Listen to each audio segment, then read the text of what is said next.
Sandro, amor.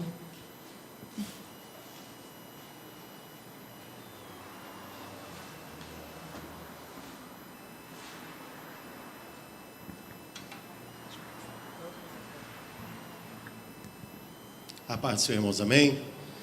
Glória a Deus, amém, irmãos? Glória a Deus. Uma alegria estar aqui reunido com os irmãos e juntos sermos essa casa de Deus, onde Deus habita. Deus está aqui nesse lugar, você crê? Amém?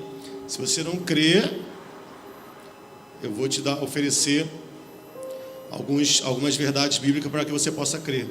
A Bíblia diz que Deus habita em meio aos louvores. A Bíblia diz que onde estiverem 2 ou 3 reunidos ali no meu nome, ali Ele estaria.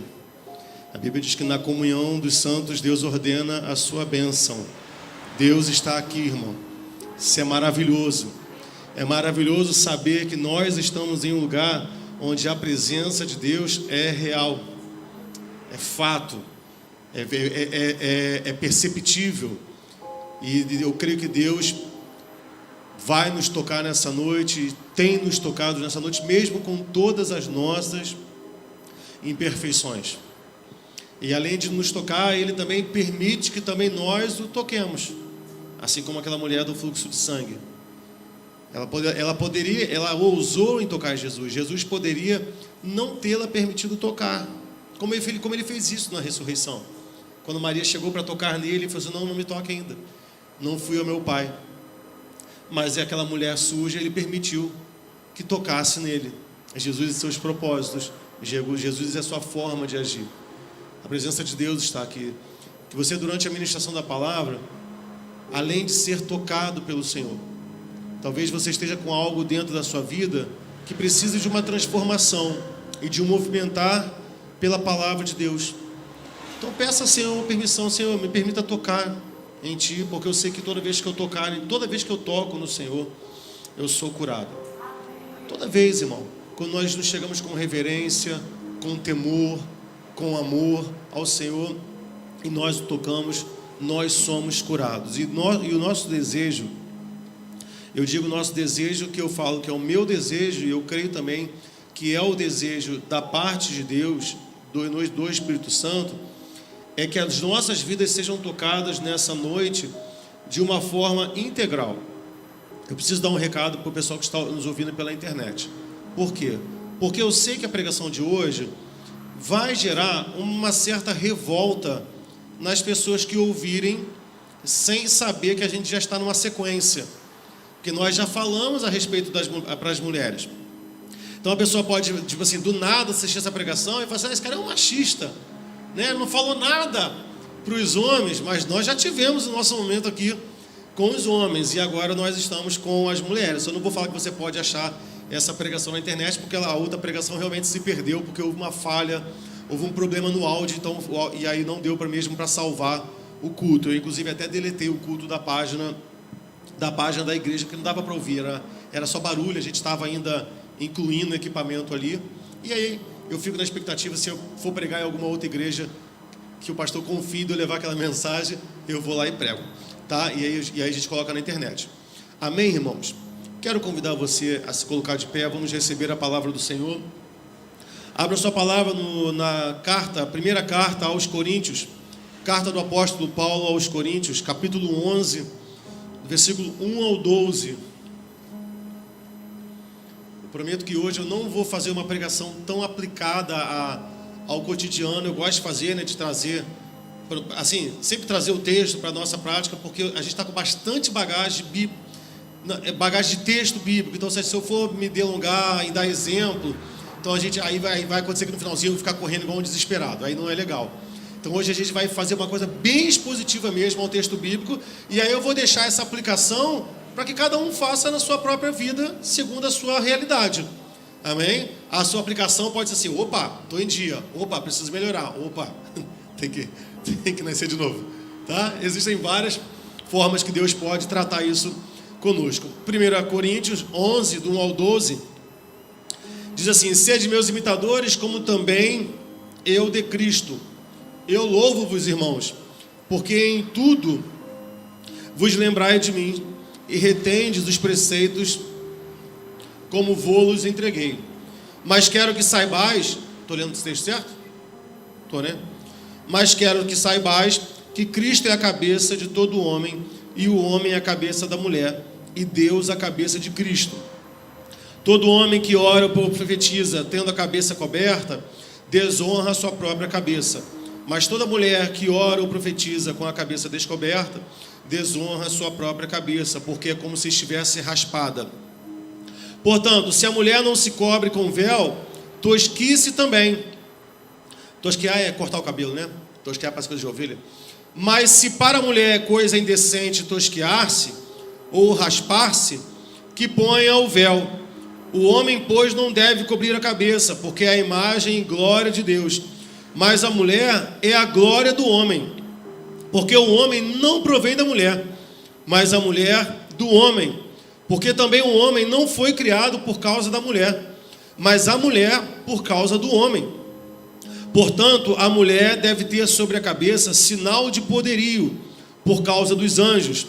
Todavia, nem o homem é sem a mulher, nem a mulher sem o homem no Senhor. Porque como a mulher provém do homem, assim também o homem provém da mulher, mas tudo vem de Deus. Vamos orar? Senhor, nós te louvamos, nós te pedimos, Espírito Santo, que o Senhor nos conduza, Senhor, com muita serenidade, Pai, com muito temor e com muita sujeição à sua palavra. Senhor, é certo que nós leremos textos da tua palavra que vão na contramão de muito do que nós ouvimos nos dias de hoje, do muito que é pregado pelas mídias, pelos movimentos sociais, por pensamentos de grupos feministas, pensamentos esses que têm penetrado até mesmo dentro da igreja. Mas Deus, nós te pedimos que o Senhor descortine as nossas vistas, que o Senhor descortine os nossos olhos espirituais, para enxergar e entender o propósito da tua palavra. Tu tens um propósito, Deus, para as nossas vidas a respeito da tua palavra.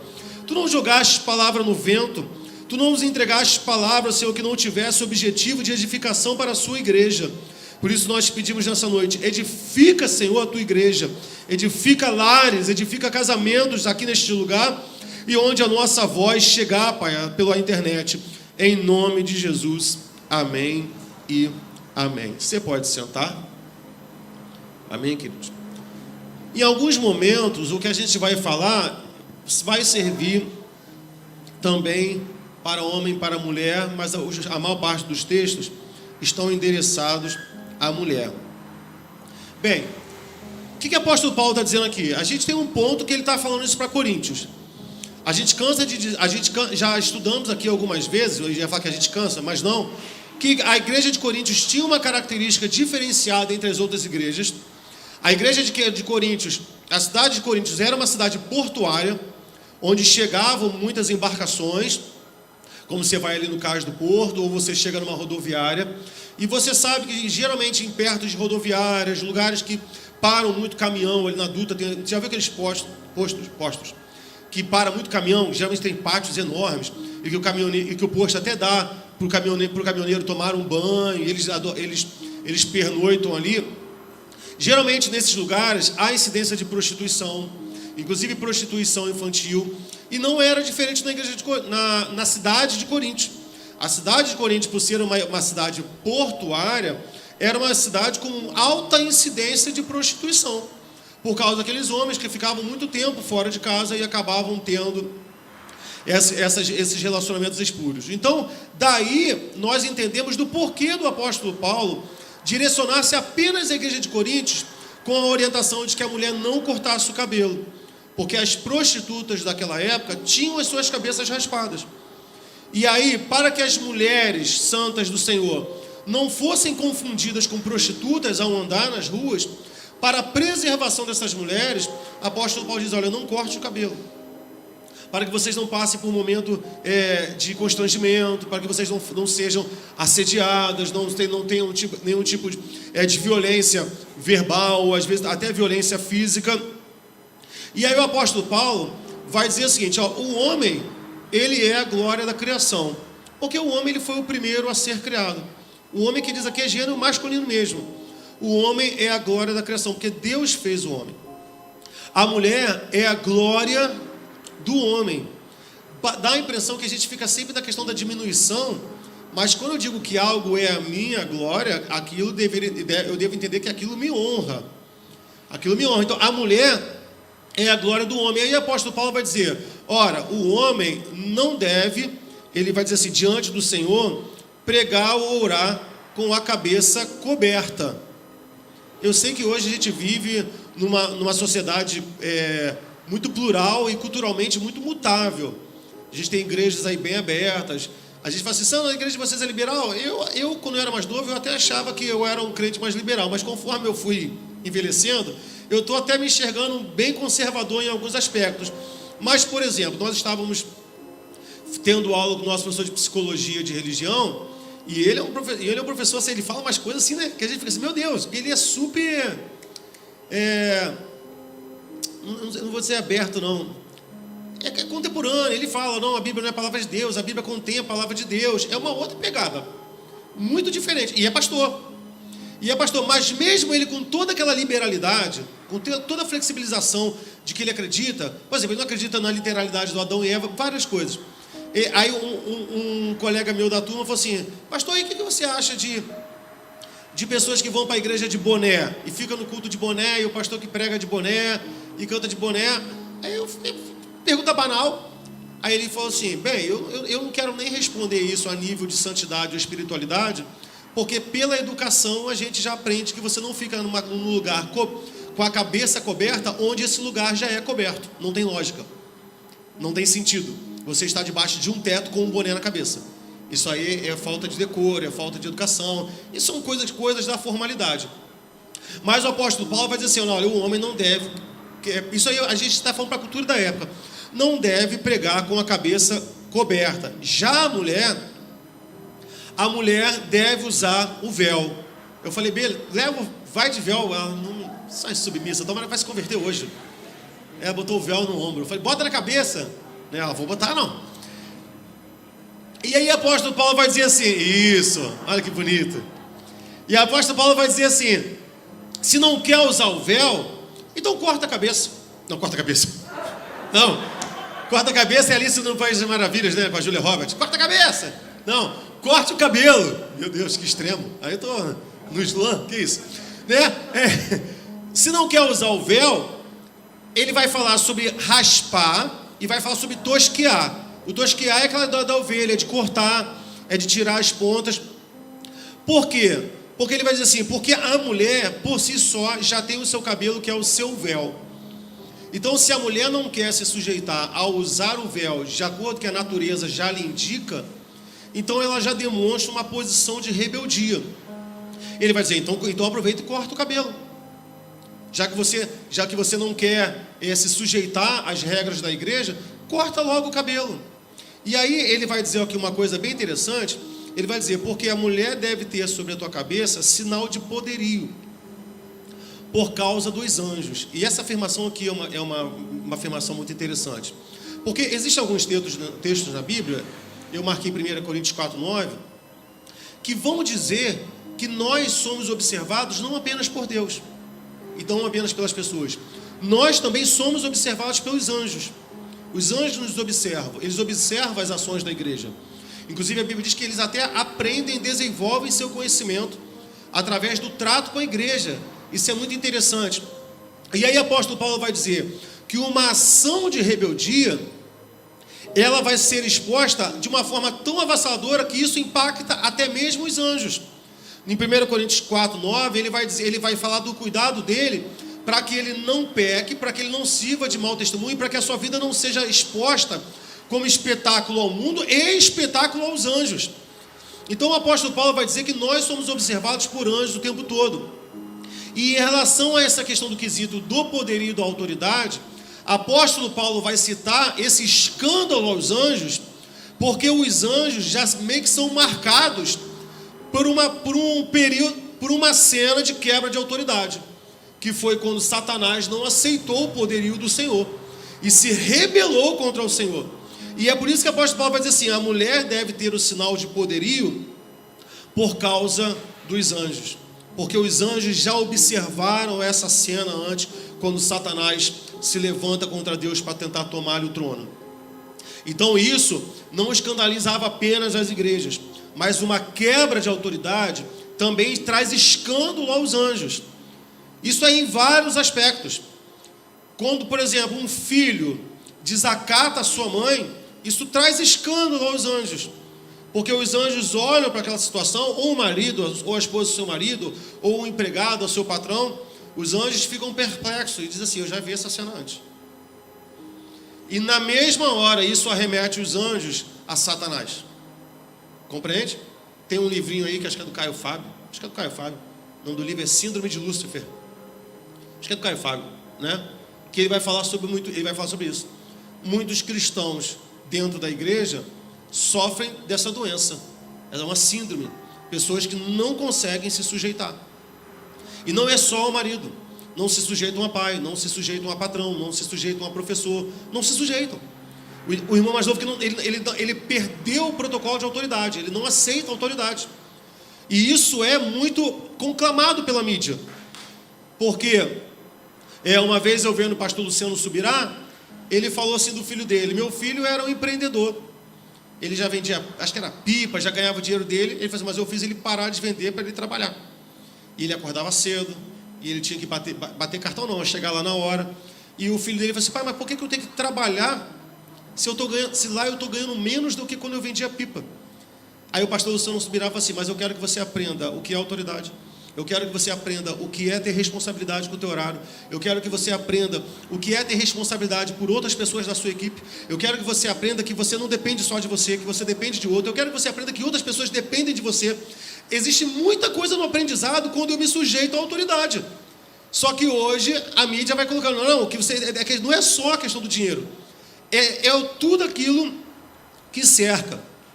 Bem, hoje, eu sei que existem algumas igrejas que usam o véu. Por que nós, com um texto tão duro e tão direto, nós não usamos o véu? Isso aqui era um costume da igreja do primeiro século, ali da parte do Oriente do mundo. Por que nós não usamos o véu? Eu sei que você tem igreja que vai usar o véu, meu irmão. Você não precisa chegar lá e rir. Isso é costume deles. Mas para nós não tem sentido usar o véu, porque o véu ele não foi criado pelo apóstolo Paulo no sentido espiritual. Isso já era um costume da época. Outras civilizações também tinham esse costume. A gente vê os árabes, eles usam véu. Algumas mulheres do Império Romano também usavam véu. E quando o apóstolo Paulo vai falar sobre a mulher, ele não está falando sobre o gênero feminino. Ele está falando para a mulher casada. Ele não está se dirigindo às solteiras. Então, a mulher usar o véu, ela era um símbolo da sua aliança com o seu marido. Então era algo que marcava a mulher como uma mulher casada, como uma mulher comprometida. Existe um teólogo, o Carlos cita muito ele, né, lá do seminário. O nome dele é Wayne Grudem, um teólogo bem conceituado. Ele vai dizer assim: o véu fala que a mulher, que o véu era o símbolo de comprometimento matrimonial, para que elas parecessem diferentes, para que assim expressasse a relação da autoridade divina na ordem da criação. Então, o véu na mulher, ele era um símbolo daquilo que Deus expressou para a ordem da criação. Deus fez o homem e Deus fez a mulher. Agora, tem uma teóloga mulher, chamada Cynthia Westphal, que ela vai dizer assim, o véu simbolizava para a mulher modéstia, honra, status, proteção. A mulher que rejeitava o véu estava se expondo à desgraça, expondo a sua sexualidade e negando a representação cultural da ordem estabelecida por Deus. Então havia uma representação cultural forte em cima do véu, e o apóstolo Paulo vai se valer dessa representatividade cultural e vai trazer o ensino de Deus para dentro do véu. Hoje, para nós, o véu não tem sentido, porque hoje nós usamos outras representações culturais. Por exemplo, a aliança. Existem sociedades, inclusive no Brasil, onde não há aliança. Talvez a aliança que tem muito significado para nós, para uma tribo indígena não haja, não tenha. Talvez para eles seja outro significado. Para nós é o linguajar, a forma de andar, a forma de se sentar, a forma de demonstrar afeto. Então, por exemplo, coisas banais aqui. Por exemplo, você não espera que uma mulher casada, por exemplo, te abrace de frente. Estou falando alguma besteira? Não é. Você não vai chegar uma mulher casada, ai pastor, e chapar o seu peito junto com o peito de uma mulher. Não, você bota o braço assim, com muita educação, porque a gente espera, e também a mulher também espera isso do marido. Você imagina a minha esposa me olhando, vem cá, abraçado, com as irmãs da igreja. Então nós temos outras representações culturais que expressam e que também estão no papel desse véu, de algo que nos marca. Então, quando nós casamos, nós mudamos a nossa forma de comportar, o nosso linguajar. Tem coisas que você até espera ouvir de um solteiro, mas de um casado, de uma casada, não. Compreende? Talvez você até aceite uma brincadeira de uma menina jovem, solteira, com outro menino jovem, solteiro, mas é algo que o casado não tem que existir. Então, um homem casado, ele trata uma outra mulher de uma forma diferenciada, porque ele quer marcar, porque isso é simbólico para ele. Não, eu sou um homem comprometido, e isso precisa estar marcado na minha vida. Esse era o sentido do véu. Então, para nós, não é que nós estejamos desfalando o apóstolo Paulo. Na verdade, o que nós compreendemos é que muito mais do que dar atenção ao objeto, o que para nós importa é o que o apóstolo Paulo quer ensinar com isso, que é a postura, que é a forma de se colocar, a forma de se comportar. Vamos lá. E aí, o que a gente percebe? A Bíblia vai falar sobre a autoridade masculina muito, muito, irmãos. E o que a gente vê no mundo hoje? Cada vez mais a autoridade masculina sendo questionada e quebrada de forma sistematicamente. Você assiste Simpsons, a mãe, a Meg, não sei, aquela tem o cabelo lá no alto, ela é a referência, o pai é um trouxa, é o Homer Simpson. Você assiste Gumball, a mãe é uma guerreira, o pai é um coelho trouxa. Geralmente quando a família é representada em alguma coisa de desenho ou filme, o homem é sempre o trouxa, é sempre o bobo, sempre o bobo. Aquele do seriado do Will Smith, mas era um juiz, mas sempre fazia papel de bobo.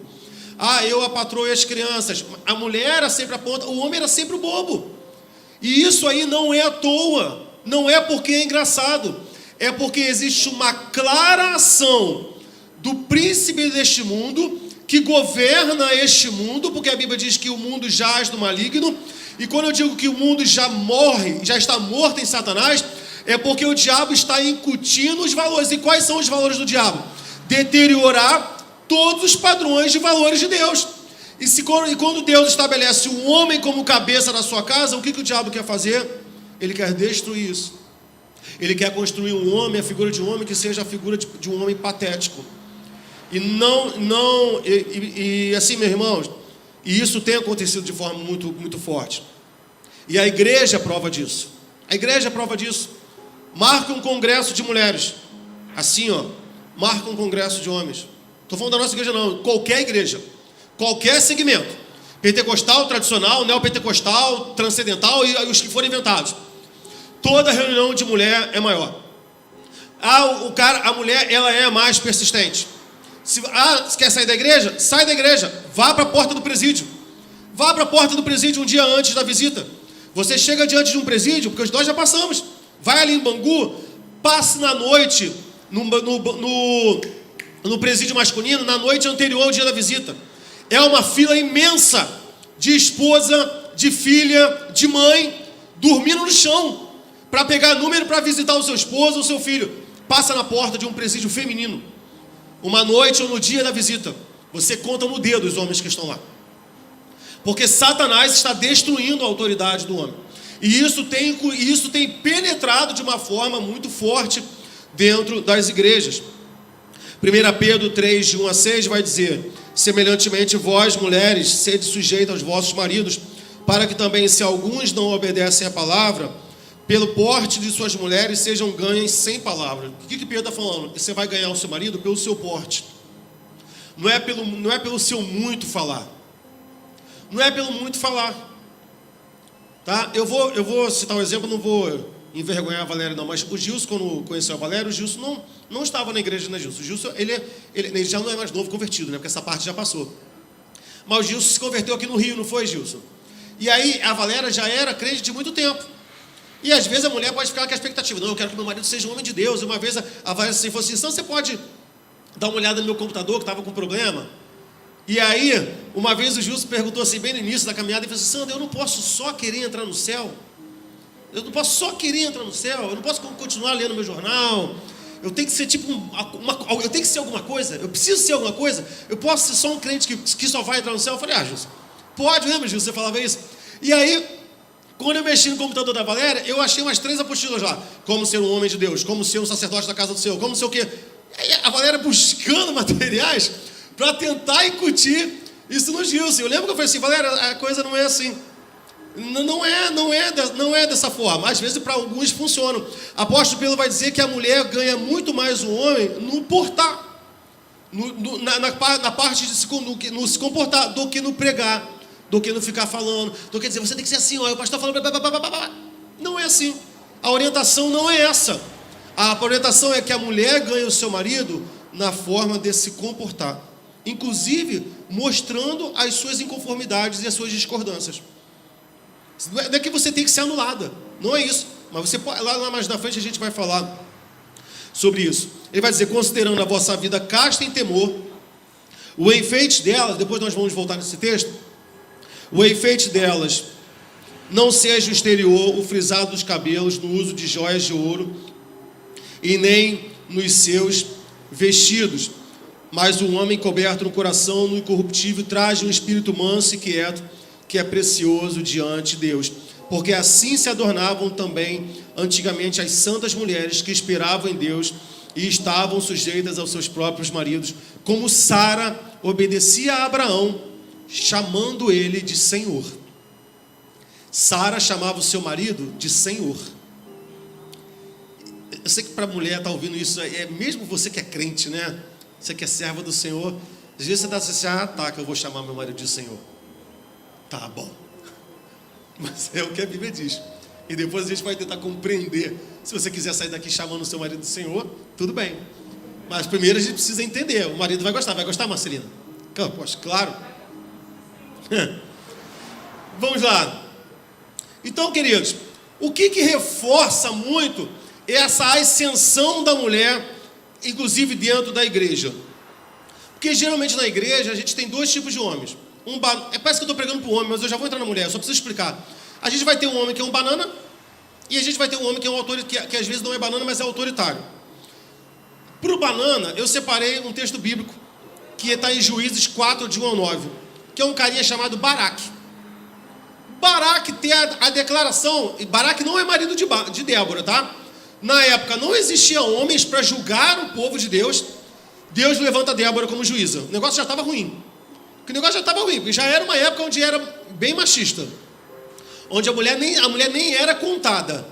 Você chegasse para uma época daquela, que a mulher não era contada, que o homem era o cabeça da casa, para chegar ao ponto do povo estar sendo direcionado por uma mulher, você imagina o estado moral em que os homens estavam, para Deus levantar Débora como juíza. Tudo bem até aqui? Tá. O povo de Deus está sendo assolado. Débora fala assim: vocês não vão se levantar não? Levantem-se. Deus vai dar Cícera. Cícera é um homem, tá?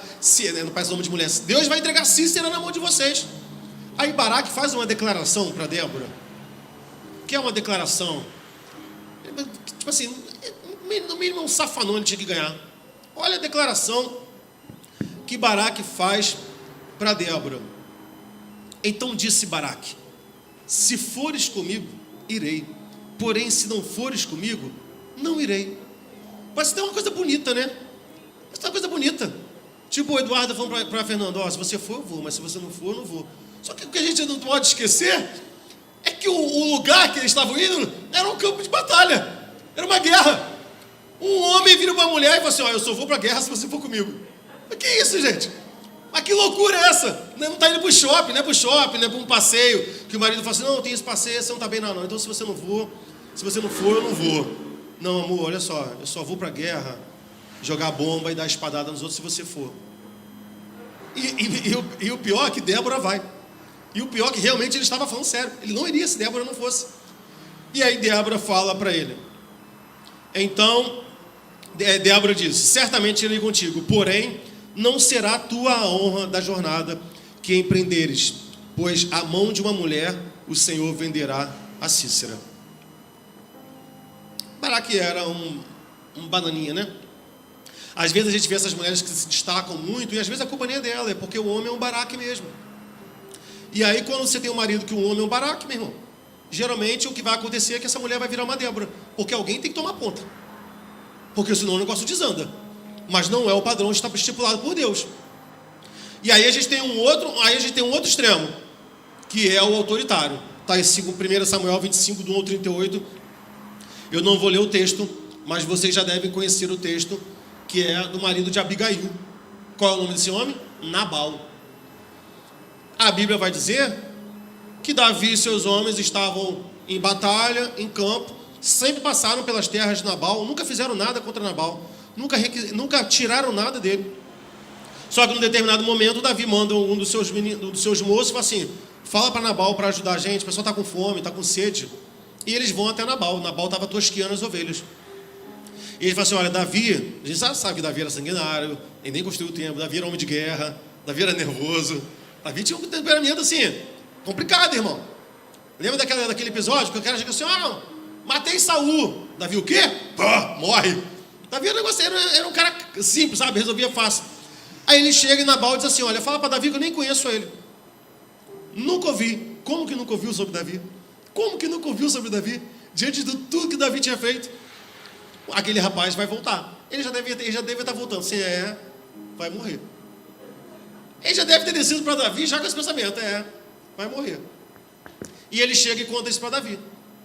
Aí Davi diz assim para ele: fica um grupo tomando conta dos objetos, vem 400 comigo. A gente vai matar do mais velho ao mais novo.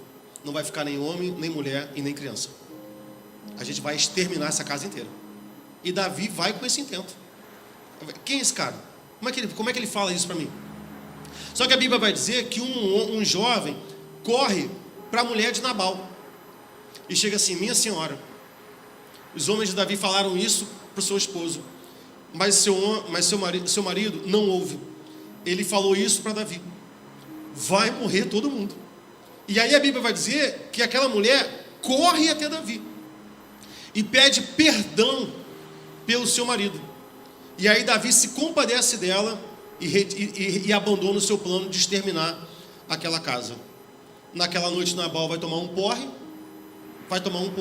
ele já não devia estar muito bem, e no outro dia a mulher dele fala assim: olha, você fez isso, isso e isso, por pouco a nossa casa não morreu. A Bíblia vai dizer que ele fica estatalado. Quando o porre passa, ele vai dizer assim: eu fiz isso?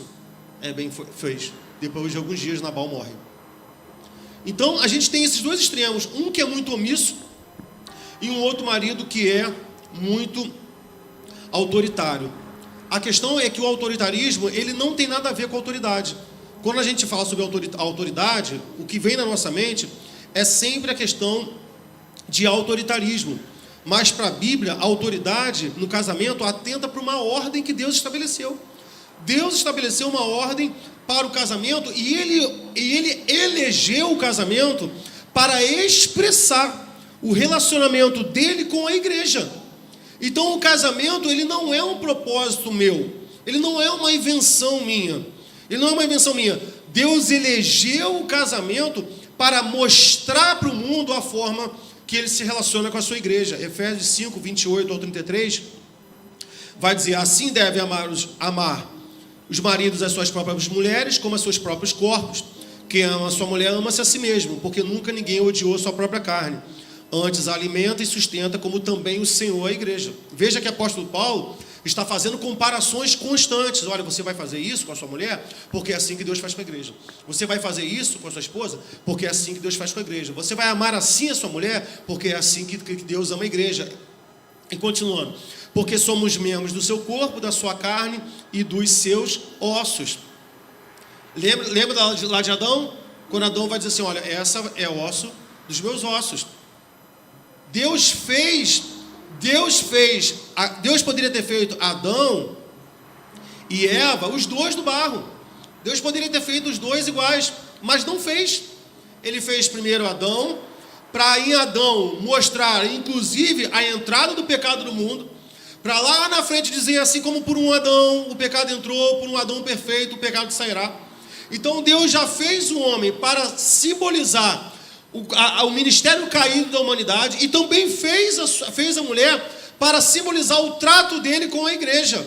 Então existem muitas coisas determinadas pelo Senhor. Aí ele vai dizer, grande é este mistério, digo, porém, a respeito de Cristo e da igreja. Assim também vós, cada um em particular, ame a sua própria mulher como a si mesmo, e a mulher reverencie o seu marido. Logo, a Bíblia vai dizer que a esposa deve reverenciar o seu marido. Por quê? Porque é o que a igreja faz com Cristo. Se é sofrido para uma esposa reverenciar o marido, é porque esse marido não é para ela como Cristo é para a igreja. Porque se assim fosse, não haveria sofrimento. Só que na nossa mente é muito difícil isso. Porque a gente está exposto a uma sociedade, a um modelo familiar, onde a gente não vislumbra essas ações. E às vezes os maridos nem são ruins, mas a gente está tão acostumado a ver tantas coisas ruins. E hoje, essa semana, teve aquele caso daquele cara imenso que deu uns 10 socos no rosto da mulher. Sabe, índice de feminicídio imenso, como morre mulher. De um homem, terminou comigo, vai morrer. Eu não quero mais você, vai morrer. Então, aí, o que o mundo faz? O que a mídia faz? Quer trazer isso para dentro da igreja. Dizer que isso é fruto de um pensamento, um comportamento autoritário, cristão. Vai dizer que isso é herança da cultura judaico-cristã. E aí vai dizer que eles querem quebrar o patriarcado, né? A sociedade patriarcal, porque a sociedade patriarcal gerou o feminicídio. Não, nada a ver. Porque a gente não vê isso na Bíblia.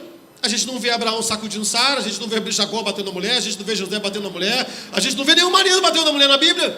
Da onde que surge a ideia, não, que o feminicídio tem a origem na Bíblia? Só se for na Bíblia de outra religião, porque na nossa não é. A gente não vê nenhum homem de Deus, a gente não vê José batendo na mulher, a gente não vê o profeta Daniel batendo na mulher, a gente não vê ninguém batendo na sua mulher. A gente vê até Pedro, gente, carregando a sogra para dentro de casa.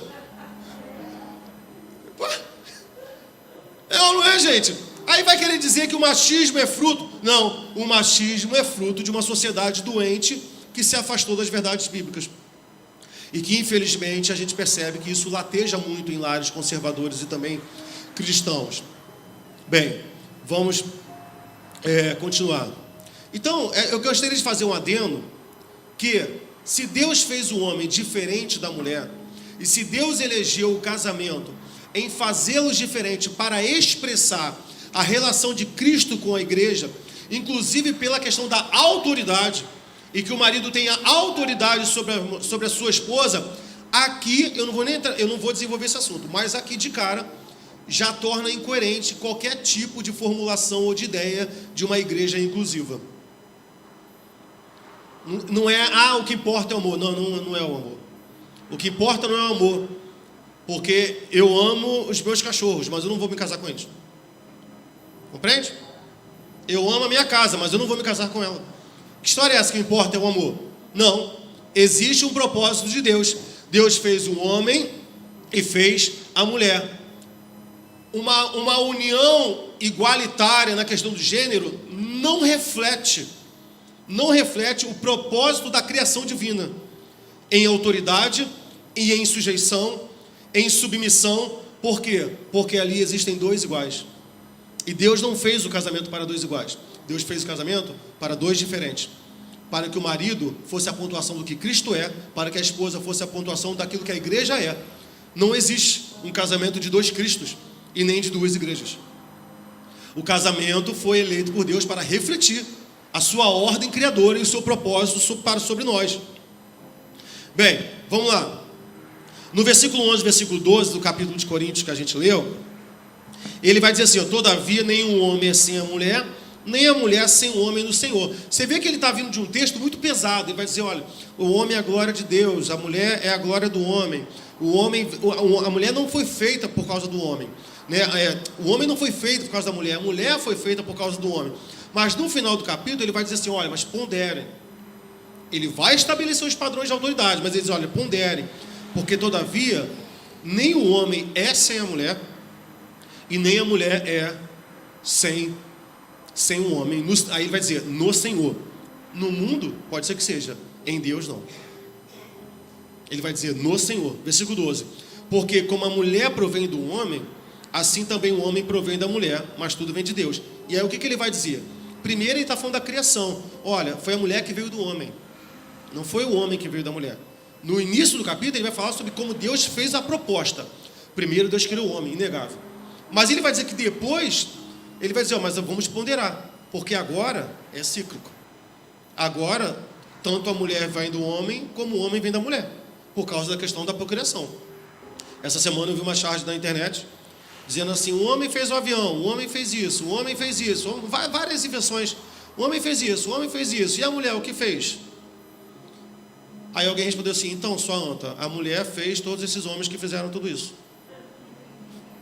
Hoje a gente percebe que o homem também vem da mulher, e o apóstolo Paulo vai dizer isso. A mulher não está saindo do homem, não continua. Primeiro ele pontua aquilo que Deus fez. Então, em momento nenhum o apóstolo Paulo está refutando a autoridade do homem, mas ele está falando que deve existir um equilíbrio. E aí, gente, não há problema nenhum em falar sobre equilíbrio, dizer assim, pastor, mas não tem como é que eu vou me relacionar achando que minha mãe é autoridade? Se você tirar isso do casamento, que é minha mulher, que meu marido é autoridade sobre mim, se você tirar isso do âmbito do casamento, talvez fique mais fácil de entender. A Georgette não é mãe, é seu único filho, né, Georgette? Aí eu pergunto, melhor do que eu cometer gafe, né? A Georgette não consegue ser mãe sem o Gustavo. Hoje. A Georgette não pode dizer que é mãe sem o Gustavo, ainda que o Gustavo tivesse partido para o Senhor, mas ainda assim seria um filho. E nem o Gustavo pode dizer que é filho sem a Georgette e sem o Anderson. Compreende? Assim como o homem não pode dizer que é homem sem a mulher. Existe um equilíbrio. Só que, mesmo nesse equilíbrio, há um princípio de autoridade. A Georgette não pode dizer que é mãe sem o Anderson, sem o Gustavo. Aí o Gustavo vai falar assim, viu, mãe? Viu o que o pastor falou? Você só é mãe por causa de mim. Mas ela é mãe, você está maluco mesmo? Quer tomar um tapão? Eu sou mãe por causa de você, mas eu sento na mão. Sei lá, não sei se senta. Ou eu te dou uma chinelada. Compreende? Existe uma dependência um de outro, mas essa dependência não refuta a autoridade. O homem, ele é cabeça da mulher, mas ele precisa da mulher para o estabelecer como cabeça. Então há uma dependência, mas isso não quebra o princípio de autoridade, ainda que um dependa do outro. Vamos seguir. Abra sua Bíblia em 1 Reis 2, de 1 a 3, a gente vai entrar agora depois dessa breve introdução, sobre qual é o padrão de masculinidade bíblica. 1 Reis 2, de 1 a 3. Lembra do Davi, que queria acabar com a raça do Nabal? Davi era nervoso, gente. Davi era homem de guerra. Davi não era tipo Salomão, chama lá, vamos conversar. Davi resolvia tudo na espada, era o jeito dele. Davi está morrendo. Está velho. Ele diz assim, chame Salomão, quero conversar com meu filho, quero dizer minhas últimas palavras para ele. Eu vou pontuar algumas, mas tem uma lá no final que é muito engraçada. Tem uma lá que no final que diz assim, Salomão, teve um homem que me afrontou, eu ia matá-lo, mas ele me pediu perdão, então eu não o matei. Eu o perdoei, você mata. Ele falou assim, eu falei que eu não ia matar, mas ele merece morrer, então por favor mate. Tipo assim, eu não vou quebrar minha palavra, eu mesmo não vou matar, mas você mata, ok? Assim, né? Davi era assim. Bem, o pessoal vai falar assim, meu Deus, olha lá, apologia à violência, ao assassinato. Vão acusar. Isso era uma questão da época, irmão. Questão da época. Bem, últimas palavras do rei Davi ao seu filho Salomão. Aproximando os dias da morte de Davi, deu ele ordem a Salomão, seu filho, dizendo, qual é a ordem que ele deu? Ele vai dizer, eu vou pelo caminho de toda a terra, quer dizer, vou morrer. Ele vai dizer, esforça-te, pois, e seja homem. Essa é a última palavra de um pai para o filho. Esforça-te e seja homem. Isso deve imperar na nossa casa, principalmente para aqueles que têm filhos homens. Eu tenho um filho pequeno, João. Eu sei que a voz dele não é grave, mas eu não permito que ele chore fino. Permito não. Às vezes eles estão lá em cima e ele fala, desce. Eu falei, eu não quero você falando fino. Eles, sim. Chora, não quero. Porque isso é um papel meu. Você está entendendo? Ah, que isso, pastor? Mas é criança, eu sei, irmão, é criança, está em formação. Então a hora de formar é agora. A hora de formar é agora. Davi vai dizer para Salomão, se esforça e seja homem. E depois ele vai dizer, e guarda a ordenança do Senhor teu Deus. E qual é a ordenança? Guarde seus estatutos, os seus mandamentos, os seus juízos e os seus testemunhos. Esse aqui é um padrão de homem bíblico. Esse é um padrão de homem bíblico. Eu sei que eu estou falando aqui para mulheres aqui que seus esposos não são crentes. E que talvez não dê para se configurar em tudo que eu vou falar. Mas eu vou falar aqui para você que tem marido crente e para você que é o marido que é crente. Qual é o padrão de um homem bíblico? É um cara que é macho pra caramba. Entendeu, seu Pedro? Seu Pedro fala, sim, senhor. É um cara que é macho pra caramba, que honra o seu nome, que honra a sua existência, e não mais do que isso, que guarda os estatutos do Senhor, que guarda os mandamentos do Senhor, que julga segundo os juízos de Deus e que tem testemunho. É muito ruim quando você vê um homem que quer cantar de galo, mas o seu testemunho não indica que ele é um servo de Deus. Isso não é um homem bíblico. Um homem bíblico não é aquele cara que somente bate a autoridade. Isso aí é o que o mundo quer dizer, mas não é o que a Bíblia diz. Porque um homem bíblico guarda os estatutos e os mandamentos do Senhor. E aí, meu irmão, vai falar sobre muita coisa. Bem, e aí eu separei, para esse tempinho que a gente tem aqui, sobre algumas falhas, talvez gerada pelo mundo, ou pela igreja, ou pelo histórico da família. Às vezes a mulher nasceu num lar onde existia a questão da matriarca, a mãe foi a que mandou, porque a avó que mandava, porque a bisavó mandava, porque a tataravó mandava, e de repente chegou um marido que não nasceu nesse sistema. E às vezes para essa mulher é muito difícil. É muito difícil quando você vê que a tua mãe é guerreira o tempo todo, que não sei o que, e vai lá e de repente você se casa e o teu marido fala assim, você vai aonde? Que mané vou? Não, você vai aonde? Você precisa falar onde você vai. Você precisa dar satisfação na sua vida. Mas ela cresceu num lar que não tinha isso. Não é porque não tinha marido, é porque já era desconfigurado. E aí a gente vai falar sobre isso agora. Vamos lá. Primeiro tipo de mulher, primeiro hábito ruim para uma mulher cristã, uma mulher crente ao Senhor. Eu quero falar sobre a mulher de Ló. É uma mulher que freia o ministério do marido. Ela freia. Deus fala algo para ele e ela fala assim, não. Ele nunca avança no ministério porque a mulher é um freio na vida dele. Não apoia, não incentiva. Isso aí para vários aspectos. Eu sei que às vezes tem casa, a Bíblia diz que na casa do preguiçoso a goteira e a porta range. Está em Provérbios, né? Tudo bem. O homem tem que fazer mesmo o papel dela. Mas tem mulher também, irmão, que às vezes nem tem tanta coisa na casa para fazer. É o marido parar para ler alguma coisa, ela inventa serviço para o cara. Fala a Deus. Ela inventa, ela não aceita que o marido dela, por exemplo, esteja parado lendo a Bíblia. Estou falando sério, irmão. Ela chega para o filho, vai lá falar com seu pai.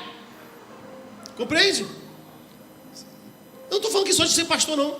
Por exemplo, me deram a oportunidade, eu vou evangelizar, eu vou pregar, a gente vai voltar ao evangelismo, tá, irmãos? Vanderlei me chamou, eu vou pregar na rua. Eu estou preparando aqui, tal. Aí a mulher está vendo que ele está preparando a pregação. Bem, então, olha só, eu quero conversar. Não, amor, eu estou olhando aqui, a gente não pode conversar? Não pode. Não pode. Tira a questão da Bíblia, às vezes a questão do trabalho. Está estudando para o trabalho. Não pode. Não é o momento. Tem mulher que puxa o homem para trás. A mulher de Ló, juntamente, e isso é bem expresso no texto, porque quando a gente lê a história de Ló, a gente diz assim, a mulher olhou para trás, mas isso não era só da mulher, isso era um reflexo na casa toda. Eu não vou ler o texto para a gente não perder, não é que perder tempo, para não gastar o tempo. Mas se você ler de Gênesis 19 a 17, vai dizer, uns anjos chegaram na casa de Ló. Olha como é que é. E diz assim, ó, vou destruir Sodoma e Gomorra. Vai tudo ser destruído. Ló, vai embora. Foge para a montanha. A Bíblia diz que Ló vai para a família. A primeira coisa é, os genros de Ló zombam dele. Olha aqui, ó, tido por zombador aos seus genros. Os maridos das filhas caçoam de Ló. Tu é um fanfarrão. Tu é um fanfarrão. Você vê que já não existia um padrão de autoridade dentro daquela casa. Não existia, meu irmão. Aonde? Isabela um dia vai namorar, um dia vai casar. Mas, Mateus, você consegue enxergar o namorado da Isabela rindo da sua cara? Vai rir uma vez só. No outro vai ser um riso sem dente. Eles zombaram de Ló. Ló recebeu uma orientação divina. Foge, essa cidade vai ser destruída. E aí, mais à frente, vai dizer que Ló pegou a sua esposa e as suas filhas. Os genros deles morreram. Foram destruídos com Sodoma e Gomorra. Eles não foram. Só que Ló era tão lento, porque a sua esposa também não ajudava, que o texto vai dizer que os anjos, olhando para Ló e vendo que ele estava muito devagar, os anjos pegaram as filhas deles, a mulher, e tirou eles da cidade. Acho que os anjos falaram assim, Ló, você não está entendendo, meu irmão. É para sair. Porque Deus tinha falado para Ló, sai, porque enquanto você estiver aqui, eu não posso executar juízo sobre a cidade. E aí isso aí já é outra pregação, porque olha como é que a graça de Deus é terrível. Terrível, eu digo no sentido bonito. Deus estava julgando, Deus ia destruir a cidade, mas a graça de Deus sobre Jó estava impedindo, olha só, a graça do próprio Deus estava impedindo que o próprio Deus executasse juízo sobre a cidade, porque a graça dele resolveu salvar Jó. E ele vai dizer para Ló, Ló, enquanto você não sair, eu não posso executar a cidade. E por causa de Ló, uma cidade também não é destruída. Porque Deus fala, Ló fala assim para Deus fala assim, Ló, foge para a montanha. Ló vira assim, Senhor, vou conseguir chegar naquela montanha não. Ele fala isso, gente. É que a gente passa rápido o texto, a gente só pega na mulher que se virou sal. Ele vai dizer, Senhor, não vou conseguir chegar naquela montanha não. Posso ir para aquela cidade pequenininha ali? e que também seria destruída, meu irmão. Que estava colada com Sodoma e Gomorra. Qual é a fala de Deus para Ló? Tá bom, Ló, pode ficar naquela cidadezinha. Só por causa de você essa cidade vai ficar em pé. Aquela cidade pequenininha é salva porque Ló resolve fugir para lá. Porque Deus permitiu que Ló fosse para lá. Porque aquela cidade também ia dançar. Então, aí só que Ló sai com a sua mulher. E aí qual é a orientação divina? Não olhe para trás. Só que no percurso, a mulher de Ló canta a música do Kleber Lucas. A mulher de Ló olhou para trás e viu Sodoma. Conhece a música? Olhou para trás e viu Gomorra. Olhou para trás e ficou para trás. Quando ela olha para trás, a Bíblia diz que ela vira uma estátua de sal. Porque eles saíram dos limites de Sodoma e Gomorra. Mas Sodoma e Gomorra não saiu do coração daquela mulher. Existem mulheres que mesmo ainda estando na igreja, ainda têm seus corações impregnados por Sodoma e Gomorra. Ainda têm seus corações impregnados pelos valores deste mundo. E não conseguem enxergar, às vezes no seu marido, a glória e a beleza de um homem que quer servir a Deus. Para ela isso não tem valor. Para ela isso não tem importância. O que ela puder fazer para atrasar o ministério do marido, ela vai fazer. Porque a obra de Deus não tem o mesmo valor para ela. Sodoma e Gomorra ainda está dentro do coração dessa mulher. E isso é tão emblemático que lá em Lucas 17, quando Deus vai falar sobre a sua volta, sobre a urgência, o que Jesus Cristo vai falar? Lembrai-vos da mulher de Ló. Lembrem-se da mulher de Ló. Ela ficou para trás. Segundo, vou falar sobre mulheres que não são consoladoras.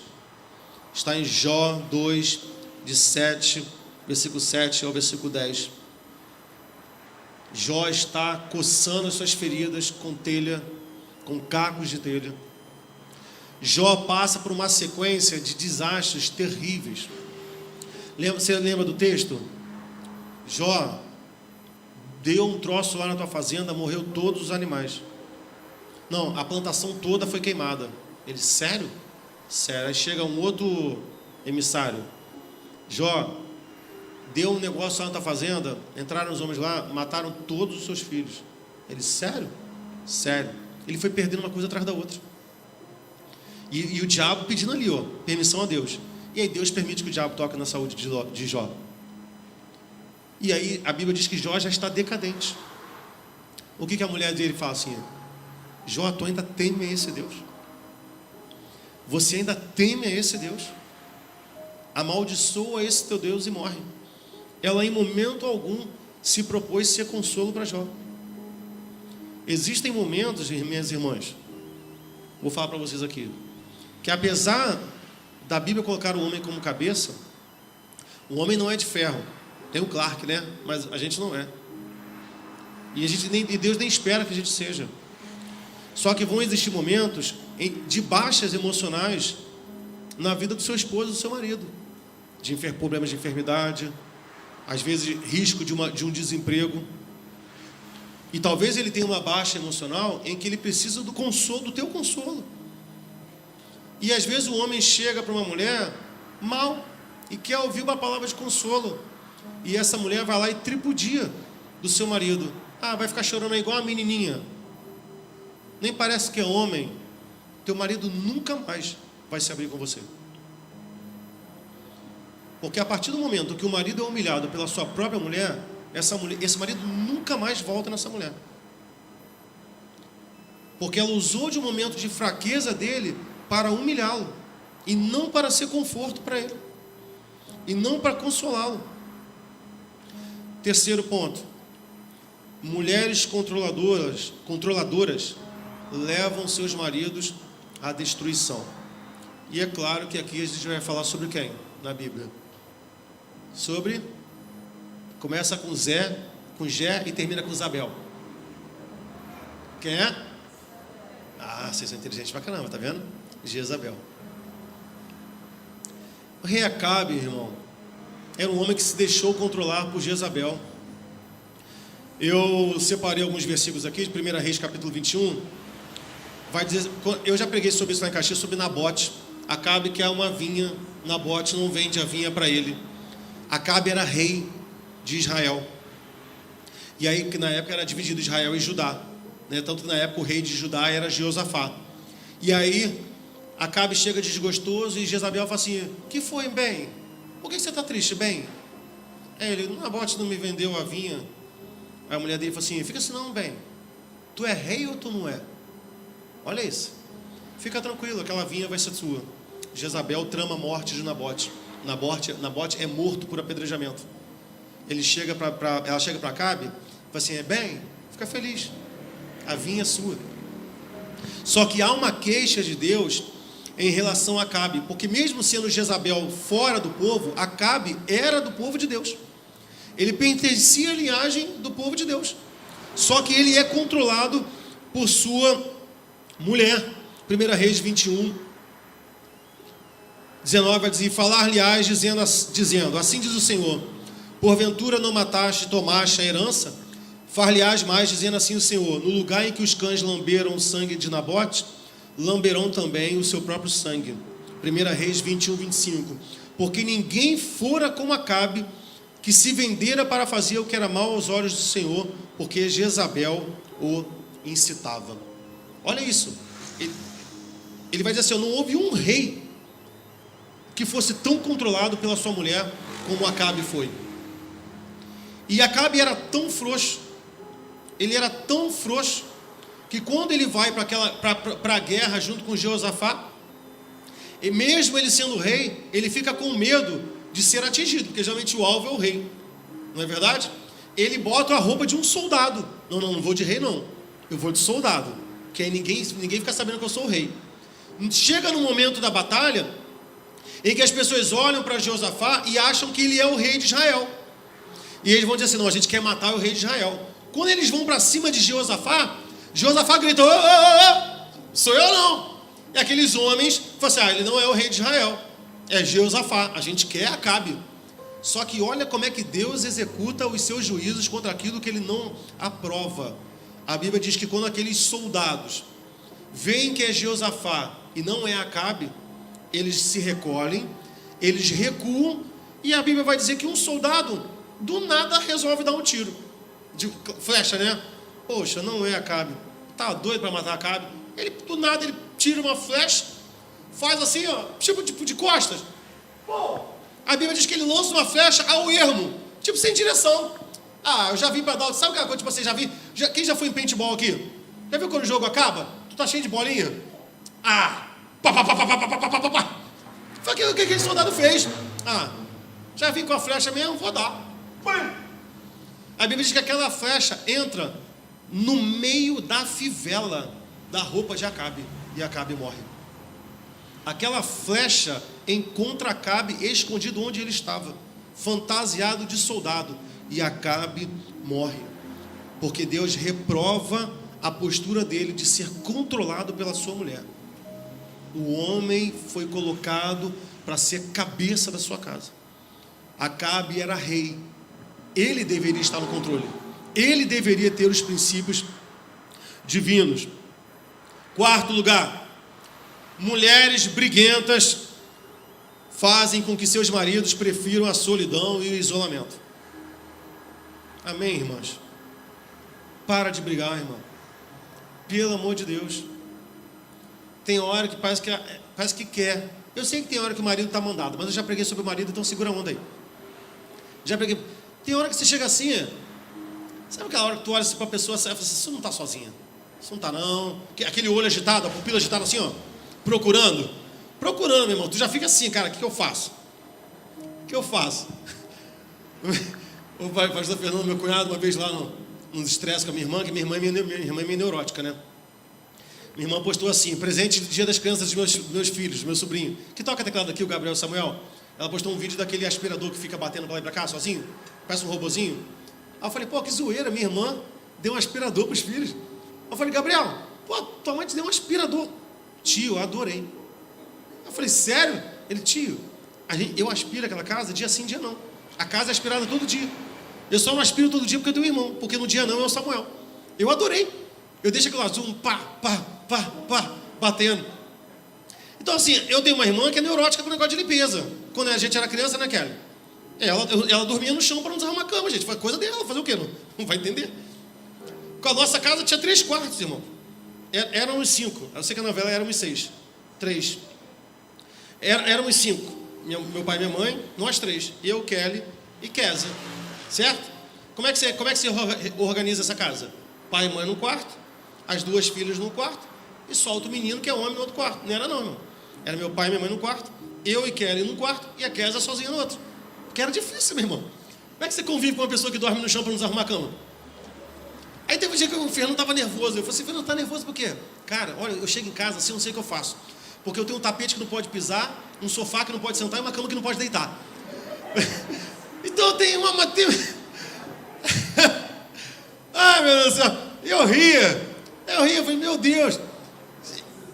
Vou para a Bíblia. Tadinho, eles nem sabem o que eu estou falando da vida deles. Mas é pro bem deles. É pro bem de vocês, né? Isso já passou na vida deles, espero.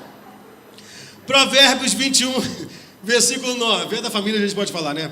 É melhor morar num canto de telhado do que ter uma companheira em casa, ter como companheira em casa ampla uma mulher briguenta. É melhor morar num barraco e ter paz do que tu tá morando numa mansão e com uma mulher te perturbando o juízo. Que é uma mulher que gosta de brigar. Ela gosta de brigar. Provérbios 21, 19. É melhor morar no deserto do que com uma mulher rixosa e irritadiça, que qualquer coisa se irrita. Vamos trazer aqui para o nosso dia a dia. É melhor tu morar lá no viaduto dos Cabritos, lá em Seropédica, que é o Oscar Brito, né? Melhor tu botar a barraquinha lá no viaduto dos Cabritos. Então, às vezes, a mulher não entende por que às vezes o homem se isola. O texto está dizendo, é melhor às vezes estar no deserto do que na companhia de uma mulher que só sabe brigar. Aqui reclama de tudo. Reclama de tudo. Reclama de tudo. Você chega lá, você está na fila, você pega o lanche. Só que você ficou no lanche. E você estava esperando que o teu lanche chegasse. Ar-condicionado, meu filho, de shopping, é gelado. Tipo aqui, é gelado. Esfriou o lanche, meu irmão. Mas não foi culpa tua, o lanche saiu quente. Aí tu chega todo feliz, com o lanche para a esposa. Aqui mesmo. Pai, tá frio. Cara, você quer que teu marido faça o quê, minha irmã? Que ele seja um dragão? Que ele ande com maçarico? Não, Minha mãe não fica em lugar com ar-condicionado. Minha mãe, a comida tem que estar pelando. Ela não sente nenhum gosto. Faz assim. Aí minha mãe aqui, ó, gelou minha comida. Eu falei, pai, compra um maçarico de gastronomia. Compra um maçarico, toma, Steph. Então, às vezes, o marido acaba se isolando por essa pretensão de o tempo todo estar querendo briga. Quinto lugar, mulheres cheias de religiosidade expõem seus casamentos ao adultério. Presta atenção, irmão. Eu não estou falando que mulheres cheias de religiosidade causam adultério. A mulher era terrível, ele traiu, a culpa é dele. A culpa é dele, ele traiu o que ele quis. Ela não causou adultério, mas ela expôs. Qual é a diferença? Eu vou colocar minha comida aqui. Eu posso proteger a minha comida, porque tem uma mosca, ou eu posso expor a minha comida. Isso quer dizer que a mosca vai pousar? Não, não quer dizer. Mas você expôs a sua comida. Uma mulher que é cheia de religiosidade, ela expõe o seu casamento ao adultério. Se houver o adultério, é claro que a culpa também é dele. Mas a mulher expôs o seu casamento a isso. 1 Coríntios 7, de 1 a 5. Agora, a respeito das coisas que mais escreveste, penso que seria bom que o homem não tocasse em uma mulher. Não concordo com o apóstolo Paulo aqui, ok? Quero deixar bem claro. Isso é um pensamento dele. Se é aquela parte, digo eu, não o Senhor. Fique tranquilo, tá? Né? Senão os homens ficam assim, meu Deus, como assim? Não vou tocar na minha mulher? Pode continuar tocando, irmão. Não tem problema nenhum. Né? Todo homem tem que ser um músico. Toca na sua esposa. Todavia, considerando o perigo da incontinência, cada um tem a sua mulher e cada mulher tem o seu marido. O marido cumpre o seu dever para com a sua esposa e da mesma forma também a esposa cumpra para com o seu marido. Logo, não tem essa história, não estou afim, estou orando. Tem não, é dever. É dever. Não é estou afim. Isso para os dois. Não concorda, aí reclama com o apóstolo Paulo. Vive santo para chegar no céu e chegar lá e falar com ele. Isso faz parte do casamento. E aí ele vai dizer, a mulher não pode dispor de seu corpo. Ele pertence ao seu marido. Minha irmã, você que é casada, teu corpo pertence ao teu marido. Tá? E da mesma forma, o marido também não pode dispor de seu corpo. Ele pertence à sua esposa. Ok? Sua esposa está romântica, quer namorar? Não, bem, amanhã eu vou fazer uma trilha, eu preciso estar com força. Problema da trilha. Problema da trilha. É teu dever. Se o apóstolo Paulo está dizendo, não vos recuseis um ao outro, a não ser de comum acordo, por um tempo limitado para vos aplicardes a oração. Os dois resolveram orar, fizeram um voto, sem problema, não querem ter conjunção carnal, pode acontecer. Isso pode ser colocado inclusive para jejum. Agora, o apóstolo Paulo diz, olha, não estenda isso por muito tempo. Aí ele vai continuar. Para que Satanás não vos tente em vossa incontinência. Isso é muito sério, irmãos. 1 Coríntios 7, 34. Há diferença entre a mulher casada e a virgem. A solteira cuida das coisas do Senhor para ser santa, ok? Então a menina solteira não usa roupa indecente. Usa não, irmão. Usa não. A solteira cuida das coisas do Senhor para ser santa. A solteira e o solteiro, como é que eu vou agradar meu Deus hoje? Minha roupa vai agradar a Deus hoje. Não tem essa assim, gente, vamos cá entre nós aqui. Cá entre nós. Esse papo de você, eu me visto assim porque eu me sinto bem assim, é mentira. É mentira. Irmã, você fica de salto alto o dia todo, eu vou fazer uma faxina em casa aí. Vou botar é Luiz 15? Não sei. Alguma coisa 15. Tu fica, você não fica. Ali é puro padrão estético. Aí vai dizer, não, eu uso porque eu gosto, me sinto bem. Irmã, quem é que se sente bem no sapato daquele, irmã? Tu fica o dia todo naquilo? Não fica. Só que esse não é um padrão para solteira, mas é um padrão para casada.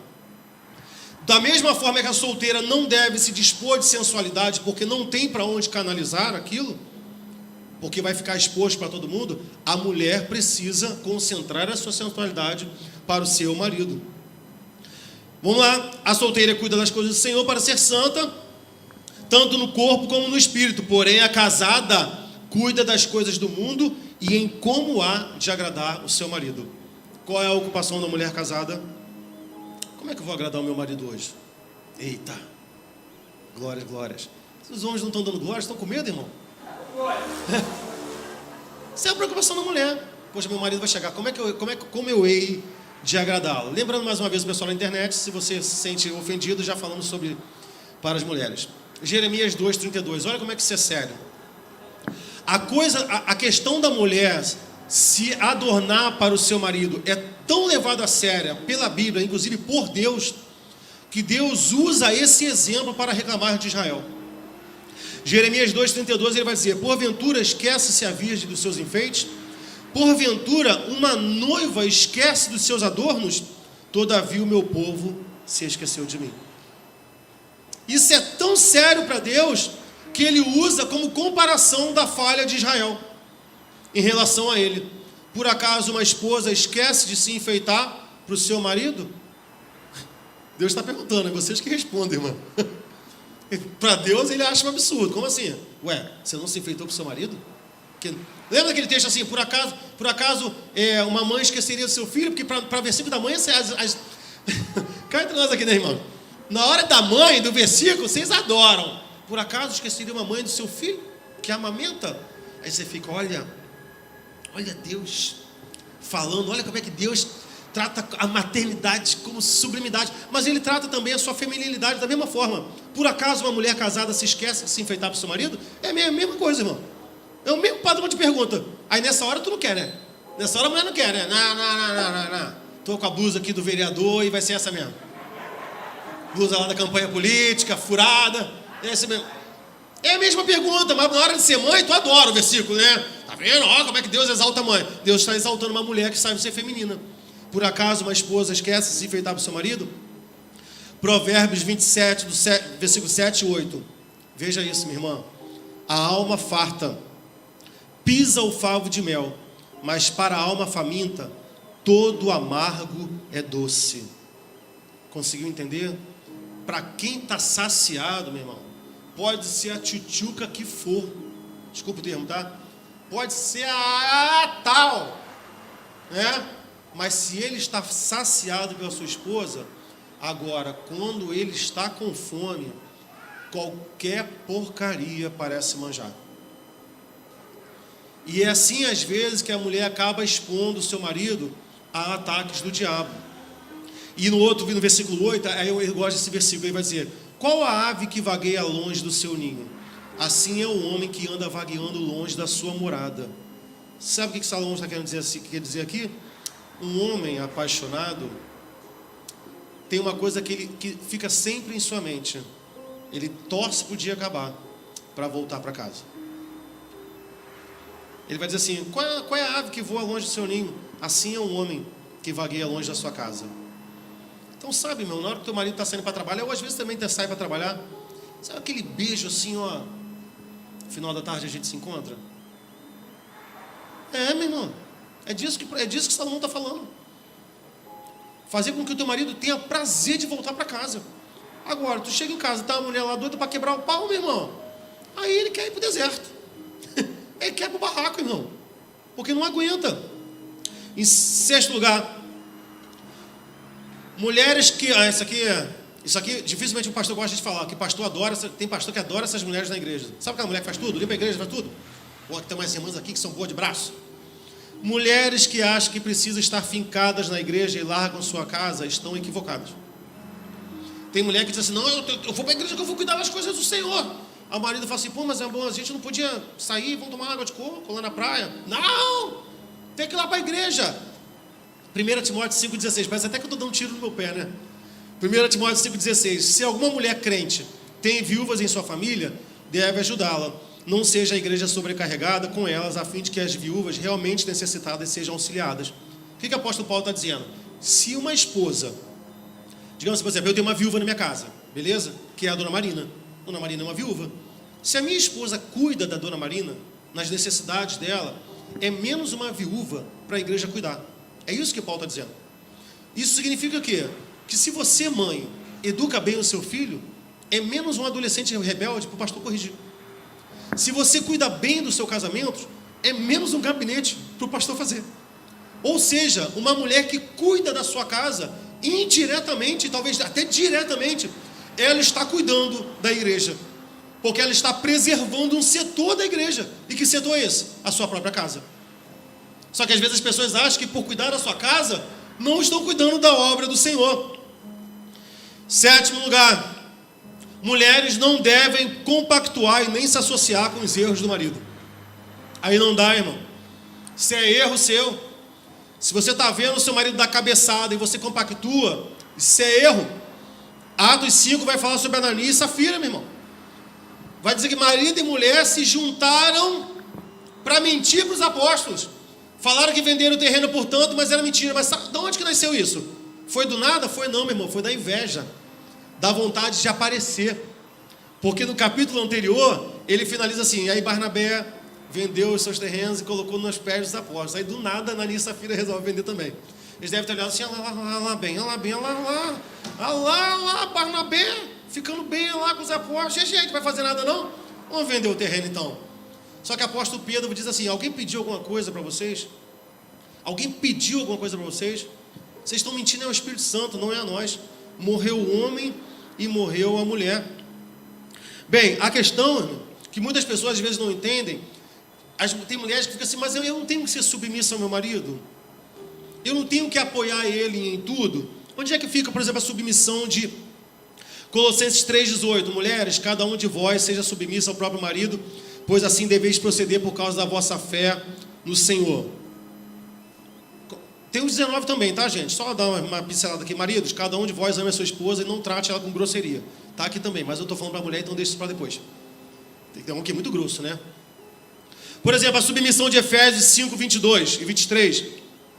Mulheres, sujeitem-se um ao seu marido como ao Senhor, pois o marido é o cabeça da mulher, como também Cristo é o cabeça da igreja, que é o seu corpo, do qual ele é o seu Salvador. Sim, a Bíblia diz que a mulher tem que ser submissa ao marido. Só que quando a gente fala de submissão, dá a impressão que a Bíblia é machista, e não é. Por que não é? Porque a submissão, sempre que a gente fala de submissão, você lembra de marido e mulher. É ou não é, irmão? Fala a verdade. Falou de submissão, a mulher tem que ser submissa. Só que não é. A submissão, ela é uma característica do relacionamento dos santos filhos de Deus. Todo o relacionamento da igreja é regido por submissão. A submissão não está só para a mulher e para o marido. Por que a mulher tem que ser submissa também ao marido? Tem autoridade? Porque a igreja se relaciona por submissão. Por exemplo, Efésios 5, 21. Sujeitem-se uns aos outros. Eu preciso ser submisso ao Eduardo. O Eduardo precisa ser submisso ao Anderson. O Anderson precisa ser submisso ao Mateus. O Mateus precisa ser submisso ao Anderson. O Eduardo precisa ser submisso assim. Ele vai dizer: sujeitem-se. Sejam submissos uns aos outros. Filipenses 2:3. Humildemente considerem os outros superiores a você. Ô irmão Pedro, você é muito melhor do que eu, irmão Pedro. Ele fez assim, ó. Você é muito melhor. Eu achei que ele falou: não, você quer. Muito melhor ele. O seu irmão Pedro vai dizer: não, pastor, o senhor é melhor do que eu. Eu preciso olhar para cada um de vocês e dizer assim: irmão Lourdes é muito melhor do que eu. Muito melhor do que eu. Alexandre, muito melhor do que eu. Esse tem que ser meu pensamento. Aí o Alexandre, qual é o pensamento do Alexandre? É mesmo, pastor, eu sou melhor do que você? Não. O Alexandre fala assim: não, pastor é melhor do que eu. Eu preciso considerar o meu irmão superior a mim. 1 Pedro 2,13. Sujeitem-se às autoridades. A Bíblia nos ensina a sermos submissos às autoridades.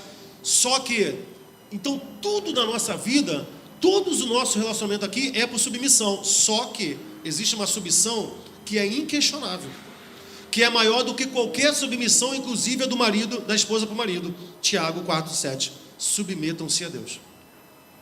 Então, se o teu marido não se submete a Deus, não o apoie, não ande com ele, não compre a briga, porque você estará sendo insubmissa a Deus. Atos 5:29. Porém, respondendo Pedro e os apóstolos disseram: mais importa obedecer a Deus do que aos homens. Então, por exemplo, se o teu marido diz assim: eu não quero mais que você seja da igreja, chegou a hora de você ser insubmissa ao seu marido e se sujeitar a Deus. Aí aqui é pesado. Que isso, pastor? Entre Deus e o seu marido, mais importa submeter-se a Deus. Entre a sua fé e o seu casamento, mais importa obedecer a Deus. Entre a sua fé e a sua filha, mais importa obedecer a Deus. A submissão a Deus está acima de qualquer submissão que você possa pensar. De qualquer. Nunca apoie o seu marido no erro. Para a gente fechar, eu vou acelerar, irmão, para a gente não prender vocês aqui. Uma mulher de Deus não é insegura com o envelhecimento. Quantas mulheres têm problema com envelhecer? Depressão, fica triste, ai meu Deus, menopausa, ai o calor. Aí eu fico com uma irmã tremendo e a outra irmã assim, ó. Aí eu não sei o que eu faço, irmão. Não sei o que eu faço. Comprar um monte de ar-condicionado e aquecedor portátil. Eu vi um aquecedor para uma, um ar-condicionado para outra. Porque tem umas que ficam assim, sofrendo, tem umas que ficam assim. Eu, enquanto pastor, gente, eu fico numa sinuca aqui de bico. Eu falo assim, meu Deus, quem que eu agrado? Aí eu recorro para a Glorinha Calil. Quem lembra da Glorinha Calil? Da Globo. Vocês lembram? Que falava sobre comportamento, sobre roupa. Eu nem sei onde essa mulher anda. Ela falava assim, gente, o que é mais fácil? Quem sente calor tirar a roupa ou quem sente frio colocar casaco? Aí eu peço que os irmãos pensem da mesma forma. Porque quem sente calor vai fazer o quê, gente? Eu vou falar, irmão, tira a roupa? Tem como, irmão? Tem como. Então, assim, casaquinho para a igreja. O Fernandinho tá sofrendo ali, né, um pouquinho, mas abraça ela aí, lá. Tem marido dela, pô. Né? Pode abraçar, sem problema nenhum. Não há problema em envelhecer, irmão. Não há problema em envelhecer. É uma honra. Você não precisa se sentir insegura. Achar assim, ai, meu marido não vai gostar mais de mim. Eu estou meio caidinha. Tudo vai cair, meu irmão. A lei da gravidade é para todo mundo, é para ele também. Tu acha que o nariz desce por quê? Gravidade está empurrando tudo para baixo, irmão. Provérbios 16:31. Coroa de honra são as cães quando se acham no cabelo. Gente, vou falar cã, não é chamar a mulher de cachorro, não, tá? Cães é cabelo grisalho, cabelo branco. Coroa de honra são os cabelos brancos quando se acham no caminho da justiça. Aí vai a minha sogra perturbar a dona Marina. Um dia desse, estou lá em casa, minha Valéria. Mãe, para com isso, a senhora é velha, a senhora tem que deixar o teu cabelo branco. Aí a dona Marina, Eu falei, Valéria, ela faz o que ela quiser com o cabelo dela. Eu falei, mas não, mas tá errado, ela é velha, tem que ter cabelo branco. Eu falei, nunca vi isso na minha vida, deixa o teu. Falei pra ela. A dona Maria, não, pinta o cabelo, dona Maria. Pinta mesmo. Ela quer pintar, ué. Deixa a bichinha pintar, poxa. Provérbios 20:29. A beleza dos jovens. Aqui, mães que tem filho adolescente. Georgette, cadê o Luciano? Você tinha que estar aqui para ouvir agora. A beleza dos jovens está na sua força. A glória dos idosos nos seus cabelos brancos. Sabe o que significa? Não há nada mais belo num jovem do que vê-lo trabalhar. Oh, glória! Oh, glória! Luciano chega assim, Manu, minha filha, você é tão linda. Lava a louça para a mamãe? Lava. Porque a minha glória é o cabelo branco. A tua é a tua força. Catarina, você é tão bonita, a mamãe fez com tanto amor, varre o quintal, varre, que a tua glória é a tua força. Deus quer que a gente se lembre, irmão, que a vida de todo mundo é curta. A vida é curta. Tiago 4:14, a gente não sabe o que vai acontecer no dia do amanhã. 1 Pedro 1:24, toda a humanidade é como a relva, toda a sua glória é como a flor da relva, ela um dia ela murcha, um dia ela cai. Eclesiastes 7:8-11, melhor é o fim das coisas do que o princípio delas. Melhor é o paciente espírito do que o altivo de espírito. Melhor é o fim das coisas. O que significa? O fim da vida é melhor do que o início. O fim da... Gente, o pessoal que está com mais idade aqui, a gente não fazia muita besteira na juventude? Não é bom quando você chega assim, poxa, estou numa maturidade legal. Quanta cabeçada que eu dei. Quanta cabeçada que eu dei. Provérbios 31:30. A beleza é enganosa, a formosura é passageira. Mas a mulher que teme o Senhor, essa será elogiada. Roberto, olha para Liriel. Linda aos seus olhos, não é? Tem que me segurar aqui, né? Linda aos seus olhos. Viu a minha política aqui, né? Linda aos seus olhos. Está vendo isso aí? Vai passar. Vai cair. Está vendo isso aí? Ó? Vai cair. Agora, a mulher que teme ao Senhor, essa será louvada. E outra, irmão, envelhecer, uma mulher ser velha na igreja é tão bênção. É tão bênção. Cadê as idosas da minha igreja aí? Levanta a mão. Levanta a mão, minha irmã. Deus tem um ministério para as idosas, irmão, que não tem para as jovens. Tito 2:4-5. Assim as mulheres mais velhas poderão orientar as jovens a amarem seus maridos e seus filhos a serem prudentes, a estarem ocupadas em casa e a serem bondosas e sujeitas aos seus próprios maridos. Para quê? Para que a palavra de Deus não seja difamada. Eu olho para as minhas irmãs de idade aqui, o que eu espero enquanto pastor? Pô, minha irmã, me ajuda aí com a Manu, me ajuda aí com a Liriel, me ajuda aí com a Isabela, porque isso é o ministério de vocês. Que olhem para essas meninas, olha só, minha filha, vamos melhorar essa roupinha aí, né? Vamos dar uma ajeitadinha aí, tá meio indecente, porque isso é coisa que a mulher idosa tem que fazer. Agora, imagina eu, irmão, eu, pastor, minha irmã, então, a roupa de baixo é embaixo, mas tem em cima. Pô, eu sou homem, irmão. Isso é um ministério que o apóstolo Paulo disse que pertence às mulheres experientes da igreja. Orientar as mais jovens. 1 Pedro 3:1-6. Semelhante vós, mulheres, sede sujeitas aos vossos próprios maridos, para que também, se alguns não obedecem à palavra, pelo porte de suas mulheres sejam ganhas sem palavra. Considerando a vossa vida casta em temor, o enfeite delas não é o exterior, não é o cabelo frisado, o uso de joias de ouro, seus vestidos, mas o homem coberto no coração, no incorruptível traje de um espírito manso e quieto, que é precioso diante de Deus, porque assim se adornavam também antigamente as santas mulheres que esperavam em Deus e estavam sujeitas aos seus próprios maridos. Como Sara obedecia, estou fechando, minha última folha, das minhas 9 folhas. Como Sara obedecia a Abraão, chamando-lhe Senhor. Onde é que está isso? Está lá em Gênesis 18, 12. Quando Deus faz a promessa para Sara, Sara ri, ela não acredita na promessa de Deus que ela seria mãe. Olha que versículo: assim, pois, riu-se Sara consigo mesma, dizendo: terei ainda deleite depois de haver envelhecido, sendo também o meu senhor já velho? Sara chamou o seu marido de Senhor, da qual vós sois filhas, fazendo bem e não temendo nenhum espanto. Qual é o significado da palavra Senhor? Proprietário. Marido, dá a mão para sua esposa aí agora. Quem está com o seu marido aí? Qual é o significado de Senhor? Proprietário. Dono absoluto. Dono absoluto. Possuidor. Pessoa nobre. Um senhor é sempre um nobre. Que isso, pastor? Isso é muita humilhação. Não é não, minha irmã. Sabe por que não é humilhação para uma mulher considerar o seu marido senhor? Porque se ele é senhor dela, ele é nobre. E por que ele é nobre? Porque ele é rico. Porque ele tem um bem inestimável. Provérbios 18, 22 vai dizer: aquele que encontra uma esposa acha o bem e alcança a benevolência do Senhor. É você virar para sua esposa, eu escrevi aqui, B, diz assim, ó: você é minha senhora e eu sou o teu senhor.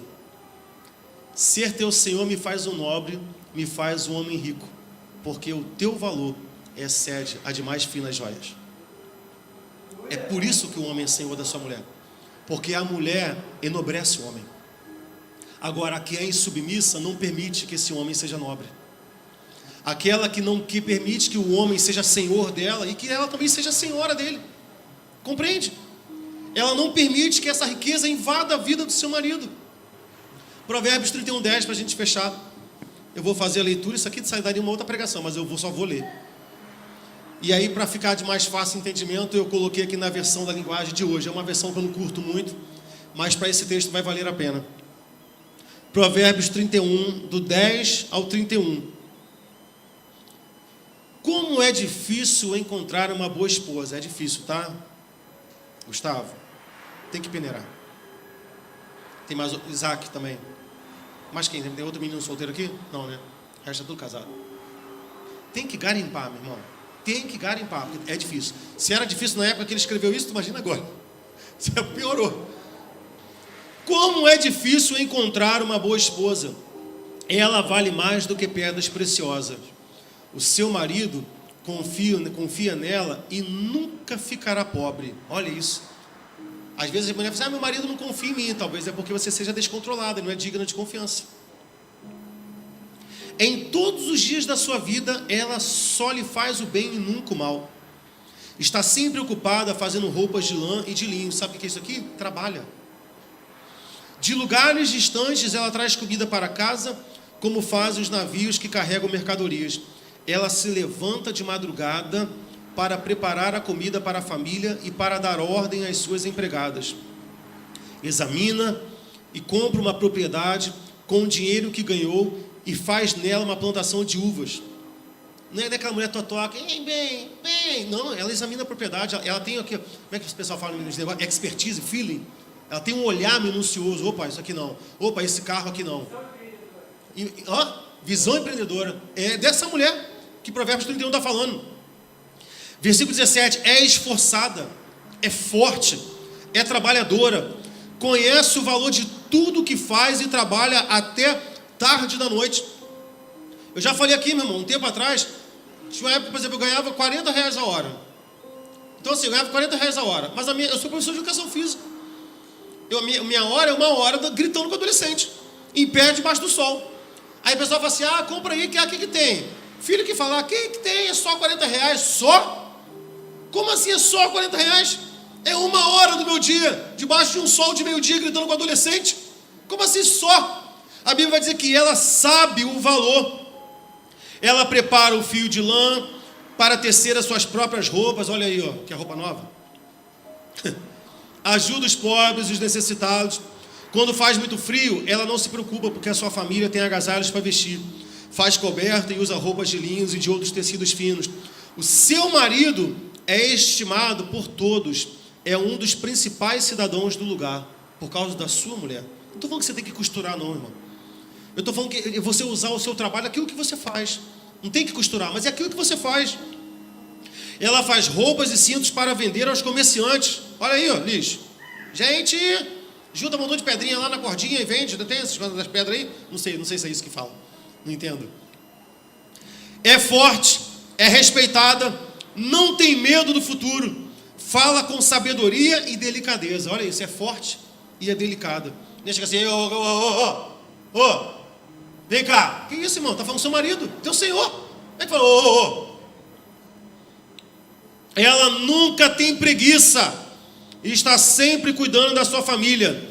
Os seus filhos a respeitam e falam bem dela, e o seu marido a elogia. Ele diz: muitas mulheres são boas esposas, mas você é a melhor de todas. Que isso, hein? Que mulher é essa? É a minha. Para mim, tem que ser, ué. A formosura é uma ilusão e a beleza acaba, mas a mulher que teme ao Senhor será elogiada. Deem a ela tudo o que ela merece, porque o faz, e que seja elogiada por todos. E para a gente fechar, Provérbios 14, versículo 1.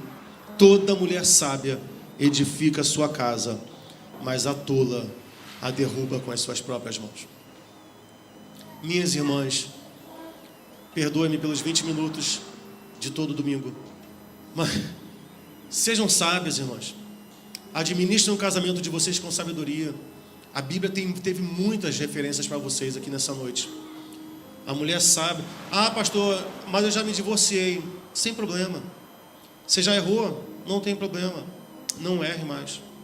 Todo mundo erra.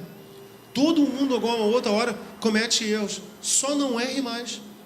Só se esforce para não errar mais. Vá na palavra de Deus. Deixe a palavra de Deus guiar as suas ações. E a Bíblia diz que você será louvada por todos, inclusive pela sua casa. Amém? Vamos ficar de pé.